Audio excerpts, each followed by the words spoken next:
خب سلام بچه ها، امروز اومدیم فرشته میخوایم یکم این فرشته بگردیم.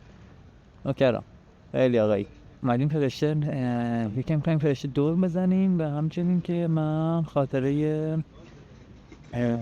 تصادفم تعریف کنم براتون و اینکه چقدر اینجا شلوغه. این چی میگه دیگه این وسط با این صدایی که میکنن.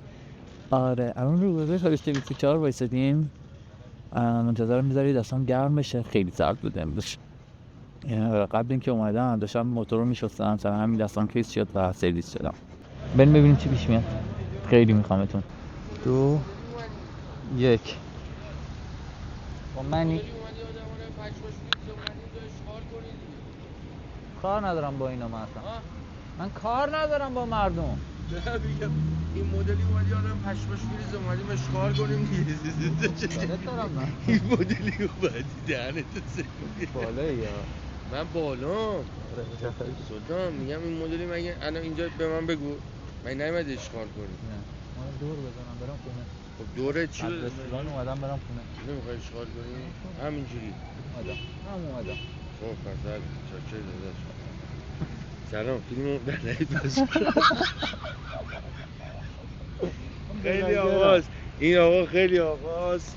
اومده اینجا بلاگره، اومده اینجا فقط بچرخه، با هیچکی هم کاری نداره، فقط میخواد با این فیسش دهن آدم ها رو بگاد. آره در دور فرشته هستیم. چه ماشین خفنی هم داشته، رو لکسوس داره. میخواستم براتون خاطره تصادف کردنم تعریف کنم. نمیدونم خیلیاتون میدونید یا نه. من سال پیش شهریور ماه یه تصادف خیلی شدید کردم و حدوداً 7-8 ماه خونه نشین شدم. 2 هفته بیمارستان بودم تا 4-5 ماه مثلا نمیتونستم حرکت بکنم. دست و پام هم پلاتینه دیگه، اون دیگه احتمالا خیلیاتون میدونید دیگه، چندین بارم گفتم. پای راستم و دست راستم کامل پلاتینه. حالا از اون بر داستانی که هست اینه که آره من اون روز رفته بودم دور بزنم و اینکه فکر کنم ظهر 14 یا 16 شهریور ماه بودش. آره رفته بودم دور بزنم و فیلم گرفته بودم. فیلم خیلی خوبی هم گرفته بودم، گذاشتم تو اینستام، کلی هم ویو گرفتش. آره ظهرش رفتم دور زدن و فیلم گرفتم این داستانو. برگشتم خونه خسته، شروع کردم به ادیت کردن. ادیتم که تموم شد که دوستان پیام داد گفتش که بریم بیرون. من گفتم که قسم بذار ولی میام پیش تو اینا، چون گرم بود دیگه من حال نداشتم لباس موتور سواریمو بپوشم. فقط کلاه کاسکتمو گذاشتم، فقط کلاه کاسکتو گذاشتیم و گفتم حالا 5 دقیقه میخوام بیرون یه قهوه بخورم دیگه، چه کاری لباس بپوشم و این داستانا. و رفتم خونه. بعد نزدیک خونه ما اتوبان امام علیه دیگه، حالا توی ویدیو هم زیاد دیدی که من همش توی امام علی رد میشم. از همونجا انداختم امام علی که برم به سمت کافه که همیشه میرم. چه ماشین خفنی دوستش دارم واقعا. این نمیدونم چی واسه اینجا وای میستید که چی بشه، بهتون شماره میدن نمیدن. آره اینم هم اومد، یعنی فکر کنم 3-4 دقیقه بودش از خونه اومده بودم بیرون. و برو داداش برو. خونه اومده بودم بیرون و قلبتم بود تقریبا، واسه داشتم آروم میرفتم و زندگیمو میکردم، رانندگیمو میکردم بچه اسکیت سوار. آره داشتم واسه آروم میرفتم و رانندگیمو میکردم که یهو دیدم فرمون جلو داره میلرزه و یعنی من یه پایین رو نگاه کردم دیدم فرمون جلو داره میلرزه. سرم رو آوردم بالا دیدم که جلوم چیزه گارد ریله و همینو من فقط یادمه.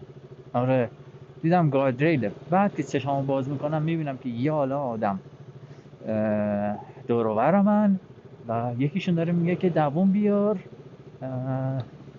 الان آمبولانس میرسه.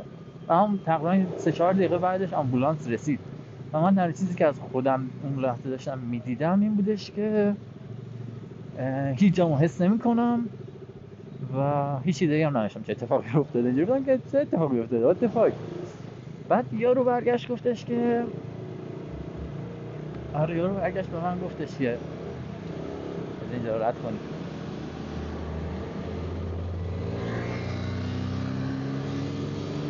یکم سرصدا زیاده، سرصدا رو رد کنیم. ادامه‌شو میگم.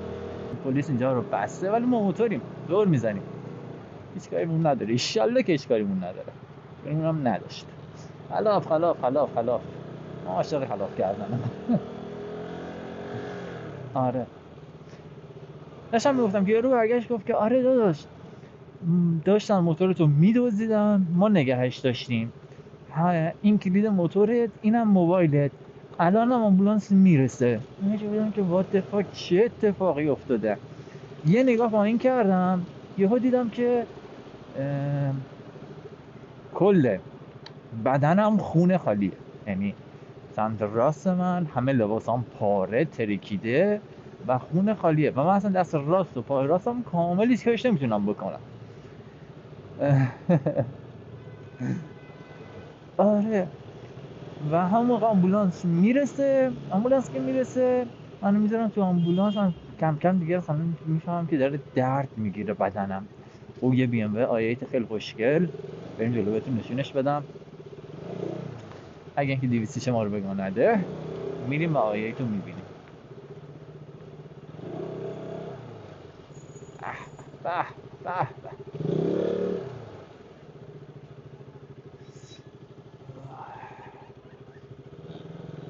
به بخندی، چرا میخندی؟ چقدر ناغم بودم.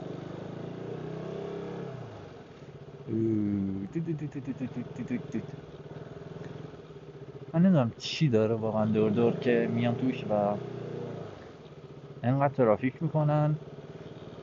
من نشستم دارن با گوشه هاشون باید میرم. من میگن اومدیم دور دور. واقعا تفریحات مردم اون خیلی جذابه. آره، داشتم میگفتم که در آمبولانس منو میذاره تو آمبولانس و دردم شروع میکنه به درد گرفتم بدنم، که شروع میکنه طرف سرم زدن و این داستانا که هوشیاریمو چک کنه. من بهش میگم که مورفین بزن و میگه که ما توی آمبولانس مورفین نداریم، بعد وایسی برسی اونجا بهت مورفین میزنم، برسی اورژانس بهت میزنم. گفتم اوکی.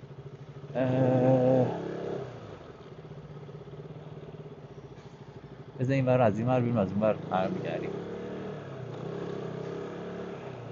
آره گفتم اوکی و دیگه رفتم توالت چیز شدم، نیمه هوشیار بودم. هی مثلا چشام میبستم، هی مثلا زمان خیلی زود واسم میگذشت که رسیدم به اورژانس. شروع کردن منو به چکاپ کردن و کجام چی شده چی نشده اینا. و یهو دستمو در آورد، دستکش دستمو در آورد، دیدم که این انگشتم کامل ترکیده و استخون همه چی پریده بیرون. اصلا خیلی چیز وحشتناکی بود و اینا خیلی بد با من رفتار میکردن. نمیدونم اورژانس سالا رفته یا نه، خیلی بد رفتار میکنن. یارو مثلا اینجوری بلند میکرد مینداخت اون ور، دستام بلند میکرد فلان میکرد. اونجوری گفتم بابا درد میگیره، آروم باش. میگفت ساکت باش بابا، بذار کارمون رو بکنیم. آره، اگر که ماشین رو بذاره دوره خوردیم به ترافیک. حالم داره از بوی چیز و هم میخوره. آره، اونجا بودش که پرستاره اومد و یه آمپول حالا مورفین بود، چی بود هر چی بود به من زد و خیلی قوی بود و من کامل چیز شدم، چی میگن، رفتم تو اول عالم هپروت و دیگه هیچی حس نمی‌کردم. تو عالم هپروت بودم و داشتم رویاهای دریوری میدیدم. همزمان که رویاهای دریوری میدیدم متوجه میشدم که بذار اینجا رو رد کنیم.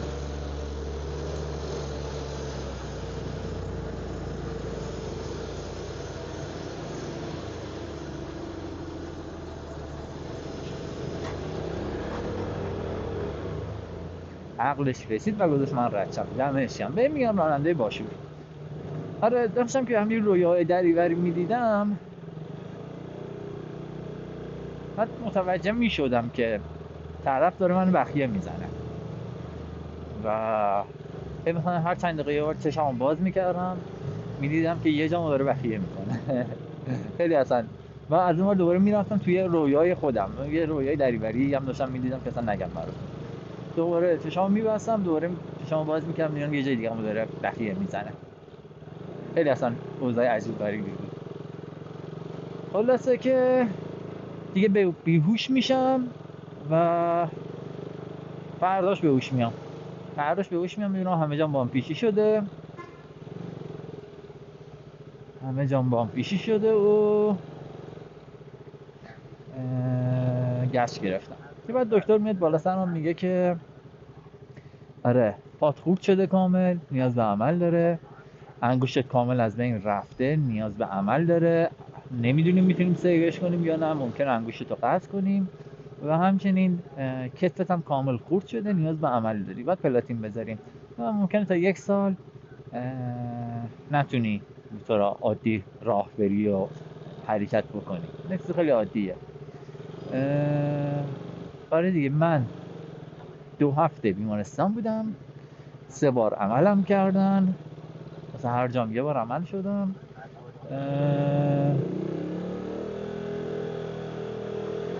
همین دیگه. بعدش هم که رفتم خونه استراحت کردم و اونجا دیگه هی و فیزیوتراپی و چکاپ و اینجور چیزا. بالاخره مثلا فروردین اسفند من تونستم کم کم راه برم و که مثلا اردیبهشت خرداد دیگه به زندگی نرمال تقریبا برگشتم. آره خلاصه این بود از خاطره تصادفم. همونجوری هم که میبینید دور فرشته واقعا هیچ چیز خاصی نداره. هاپو اصلا دوست ندارم. فقط گربه بچه ها، فقط گربه. گشتم بچه ها، خیلی گشتم.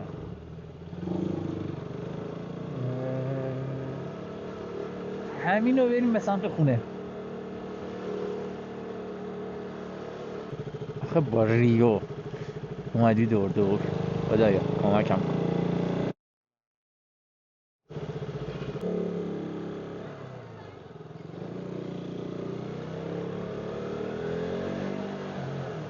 بشین تا ببرم دور بزنیم. آره توقعاتی دارم. خب بچه ها بریم به سمت خونه و یه کمی سرعت بازی کنیم. حلق رنگی اینو پیدا نمی‌کنم و سفیدش واقعا خوشگل نیست. یعنی تو ویدیو هم واقعا داره زشت میکنه، اصلا کار ویدیو مرونه رخ ویدیومو زشت کرده حلق سفیدش. نمیدونم با چیکار کنم. به بچه‌ها حتی ترکیه هم گفتم، دوستم هم حتی تو ترکیه هم نیست. خیلی مسخره است واقعا.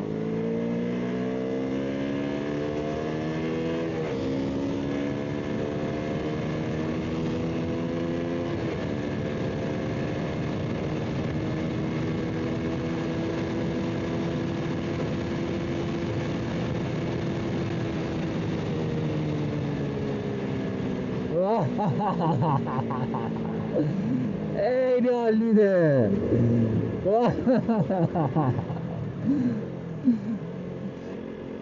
واقعا میگم بچه ها، واقعا میگم خیلی خوش میگذره موتور سواری و سرعت بالا. یعنی من هر دفعه یعنی تا حالا نشده خسته بشم از این قضیه. واقعا خوش میگذره. این اصلا اون آدرنالین که میچسبه صرف سرعت بالا که داری میری واقعا جذابه. بریم کم کم.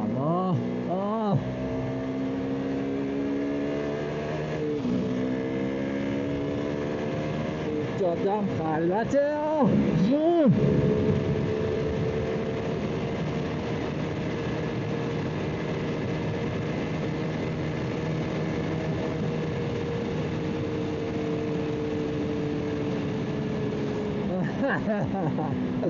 واقعا میچسبه، واقعا دوست دارم.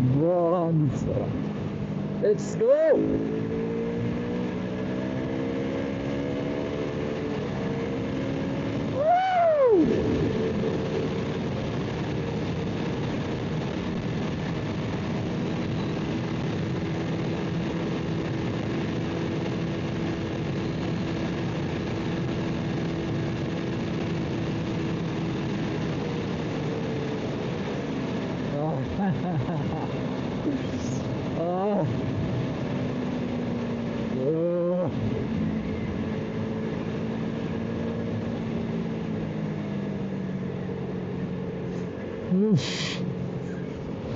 آدرنالین خالص. بریم.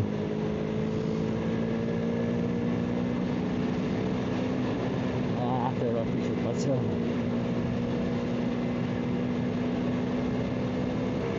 البته بریم.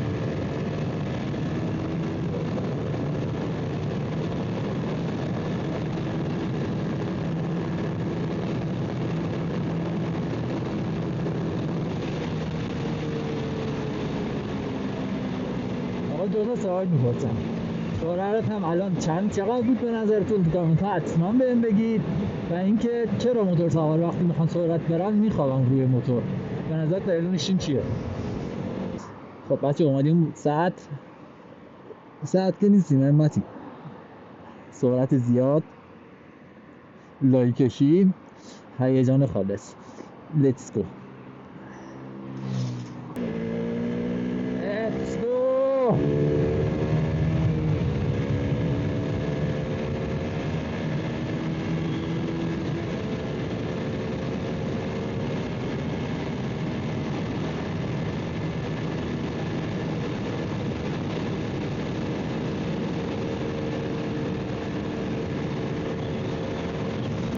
وقتی که اینجوری دارم سرعت میرم واسه تون آهنگ بذارم و توی یوتیوب کل مسیر رو که دارم با سرعت زیاد مستقلا دارم میرم با آهنگ ببینید واقعا جذاب‌تره.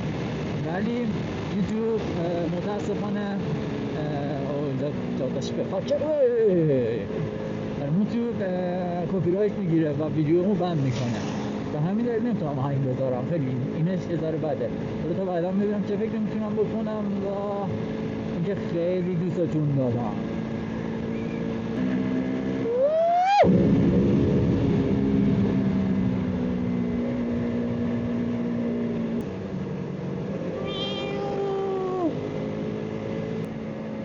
یه پسر 4 تا دختر چه خبرتونه؟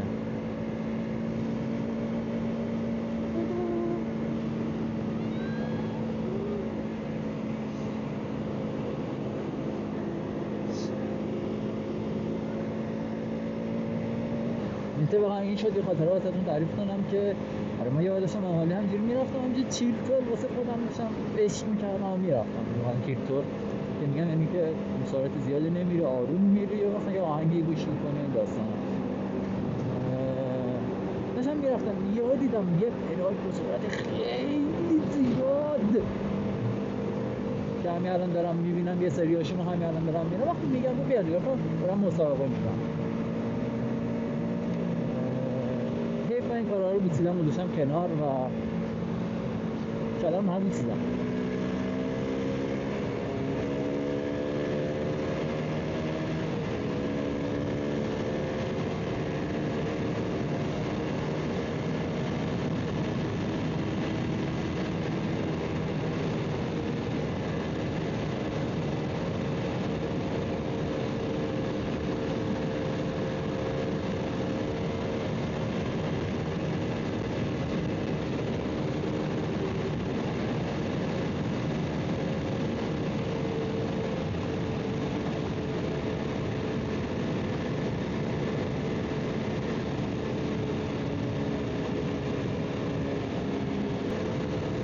بعدشون هم کردیم. آره داشتم میگفتم خیلی چیزی داشتم میرفتم یه پرک با سرعت خیلی زیادی از بغل من رد شد، یعنی جوری که بادش منو گرفت و نزدیک منو از مسیر منحرف کنه و بخورم در دیوار یا حتی بخورم زمین. آره من یه رو تو ذهنم گیر بودم که امیدوارم بگاه بریم، یعنی در ته دلم این آرزو کردم و خواستم که امیدوارم بگاه بریم، چون حالا ممکن منو الان چیز نکردیم نزدیم ممکن نفر بعدی رو بزنه و اینا زیاد من دیدم شنیدم میزنن و فرار میکنن و متساوی ممکن کشته بشه، آسیب زیادی ببینه. اصلا واقعا خیلی چیز ترسناک و دردآوریه. حالا ته دلم خواستم که امیدوارم بگاه بریم و با همون چیلترام ادامه دادم که داشتم میرفتم یهو دیدم که یه صدای وحشتناک بوم میومد و ترکید یه چیزی انگار. رفتم جلوتر توی همون اتوبان یهو دیدم که بله همون پراید چپ کرده، یعنی نمیدونم چه اتفاقی افتاده، چپ کرده ترکیده بود، یعنی به هیچی هم نخورده بود، اینا هم وسط اتوبان کله ملق زده بود. من اینجوری بودم که واقعا حقت، واقعا دلم خنک شد، یعنی انقدر دلم خنک شد که میخواستم پیاده شم از موتور برم بالا سرش بگم که دیدی مادرت گایده شد، ببخشید توش میدم، ولی واقعا با چیزی بهشون گفتم چون این آدم ها باید بگاه برن، باید دهنشون سرویس بشه، چون جون خیلی ها رو خطر میندازن، خیلی زیاد، و بیشتر از این کارو بکنیم، واقعا بیشتر از این کارو بکنیم چیزای جذابی اتفاق میفته. موتور سواری با فالوور داشته باشیم، ان شاءالله بتونیم یک کار جذابی من میخوام که موتور سواری با فالوور بکنم که تا حالا توی ایران نشده و اصلا میتره کنم، واقعا میتره کنم. بعد شما کمکم بکنید و من بتونم وقت بیشتری بذارم، یعنی حمایت شماست که باعث میشه که من پیشرفت کنم و بتونم وقت بیشتری بذارم برای ویدیوهام یوتیوب بگیرم، ویدیوهای بهتری اینستاگرام بگیرم، و حتی اصلا تجهیزات بهتری بگیرم.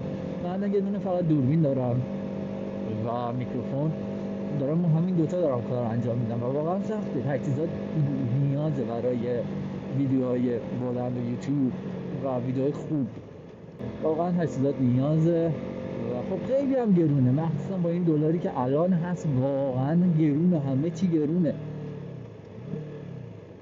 آخه من هیچ درآمدی هم از اینستاگرامم ندارم، به همین خاطره که نمیتونم اونقدر خرج بکنم یا اونقدر وقت بذارم برای ویدیو، فقط